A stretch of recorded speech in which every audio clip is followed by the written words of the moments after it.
नमस्ते दोस्तों, family and fusion में वापस आपका स्वागत है। आई होप कि आपको हमारा कंटेंट अच्छा लग रहा है। और अगर आप नए हैं इस चैनल में और अगर आपको हमारा वीडियोस अच्छे लग रहे हैं तो जरूर चैनल को सब्सक्राइब कीजिए ताकि आगे के वीडियोस के नोटिफिकेशंस मिले।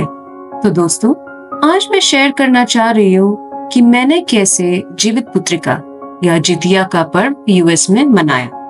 आगे बढ़ने से पहले दो चीज के लिए पहले ही माफी मांग रही हूँ। एक, अगर मेरी हिंदी में कोई गलती है तो माफ करिए, और दूसरा, अगर कुछ इन्फॉर्मेशन जो मैं आगे देने वाली हूँ गलत निकली तो वो भी कमेंट्स में बता दीजिएगा। ये बस मेरी तीसरी साल है जितिया व्रत रखते हुए, तो हर साल कुछ नया सीखने को मिलता है।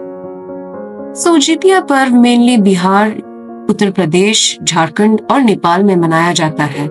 माँ अपने बच्चों के लिए ये कठिन व्रत रखते हैं।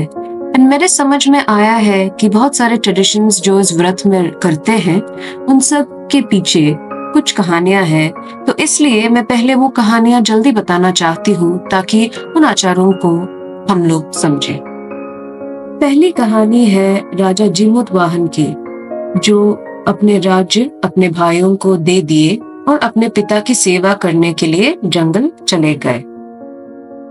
जीमूतवाहन राजा की कहानी हमें बताती है कि कैसे उन्होंने एक वृद्ध के पुत्र को गरुड़ देवता के बलिदान से बचाने के लिए अपने जीवन का बलिदान देने का निर्णय लिया।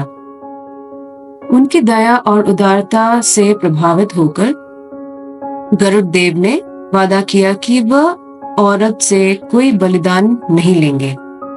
इस कथा को मानते हुए माताएं अपने बच्चों की भलाई के लिए व्रत रखती है। अभी दूसरी कहानी जो है वो ज्यादा इम्पोर्टेंट है बिहार और उत्तर प्रदेश में, ऐसा मेरे समझ में आया है। और ये कहानी है एक चील और सियारिन की, जो जितिया व्रत करने का संकल्प लिए थे। दोनों निर्जल व्रत रखने लगा, लेकिन सियारिन को भूख लगने लगी और वो एक मरे हुए आदमी के लाश को देखकर खुद को रोक नहीं पाए और वो मुर्दा को खा गई, जिससे उसकी व्रत टूट गई। फिर अगले जन्म में दोनों बहन बनके एक परिवार में जन्म लिए, जिसमें चील बड़ी बहन थी और सियारिन छोटी बहन। दोनों बड़े होकर शादी किए। बड़ी बहन एक व्यापारी से और छोटी बहन नगर के राजा से।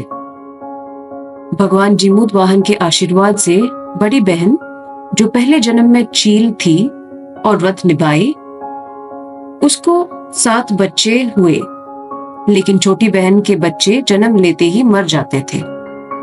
बड़ी बहन के 7 बच्चे बड़े होने के बाद राजा के दरबार में काम करने लगे और इसको देखकर छोटी बहन, जो रानी थी, ईर्ष्यालु बन गई और राजा को कहकर अपनी बड़ी बहन के 7 बच्चों के सर कटवा दी और 7 बर्तन मंगवाकर उनमें रख दी और लाल कपड़े में ढककर अपनी बड़ी बहन के पास भिजवा दी। कहानी थोड़ा डार्क है, लेकिन ये देखकर भगवान जीमूतवाहन 7 बच्चों के सर को मिट्टी से बनाए और उनके देह को जोड़कर वापस जिंदा लाए। जो कटे हुए सर थे वो सब फल बन गए। तो इसलिए अपने बच्चों के लिए भगवान जीमूतवाहन का आशीर्वाद प्राप्त करने के लिए माताएं ये व्रत रखती है। अब मैं आपको दिखाना चाहती हूँ कि ये कहानियां जितिया व्रत की परंपराओं में कैसे मिलती है। जितिया में 3 दिन का कार्यक्रम होता है। पहला दिन, इस दिन को नहाए खाए बोला जाता है। इस दिन नहा के शुद्ध होने के बाद खाना खाया जाता है। आइडियली नदी में नहाते हैं, लेकिन आजकल बहुत लोग अपने घर में ही करते हैं। नहाने के बाद 3 पत्तों में सरसों यानी मस्टर्ड का पेस्ट बना के लगाया जाता है और उनमें से 2 पत्तों पे सिंदूर लगाया जाता है, जिनको चील और सियारिन माना जाता है। तीसरे पत्ते को राजा जीमूतवाहन माना जाता है। इसके बाद इनका पूजा करके पूजा घर में चढ़ाया जाता है। मस्टर्ड पेस्ट का महत्व मैं नहीं जानती, तो अगर आपको पता है और शेयर करना चाह रहे हैं तो प्लीज कमेंट्स में डाल दीजिएगा। दूसरे दिन सुबह 5 बजे के पहले उठ के नहा के प्रसाद बना के उसको चढ़ा के फिर खाया जाता है। प्रसाद बनता है चूड़ा, दही, केला, मिठाई और चीनी से। इंडिया में मीठा खाजा भी यूज किया जाता है, लेकिन मुझे इधर ये नहीं मिला तो उसको स्किप करना पड़ा।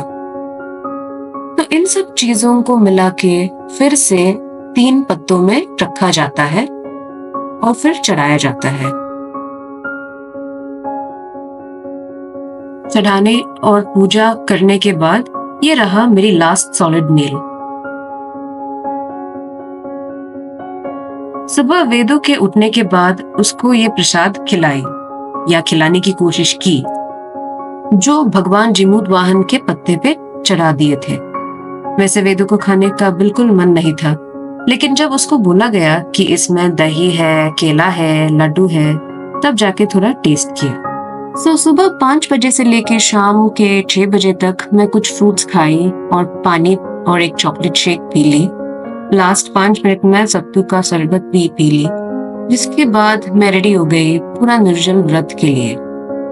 शाम में जो पूजा हुआ उसके लिए एक टोकरी में 5 तरह के फल रखा गया, जिन पे राइस पाउडर और सिंदूर के पेस्ट से टीका लगाया मैंने।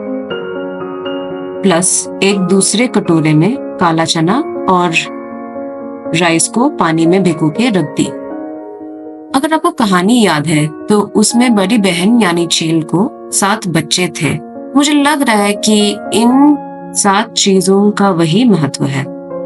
उसके बाद इस टोकरी को लाल कपड़े से ढक के भगवान के सामने रख दी। ये आचार भी उस कहानी से है।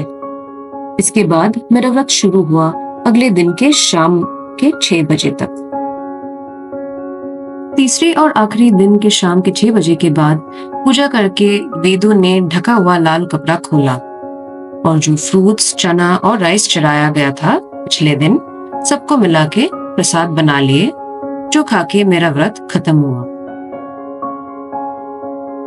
तो दोस्तों, आई होप कि आप लोगों को इस पर्व के बारे में कुछ नया जानकारी मिला। ऐसे ही आपको और कंटेंट लेके आएंगे हम फैमिली एंड फ्यूजन की तरफ से। मिलते हैं आपसे अगले वीडियो में। Bye bye.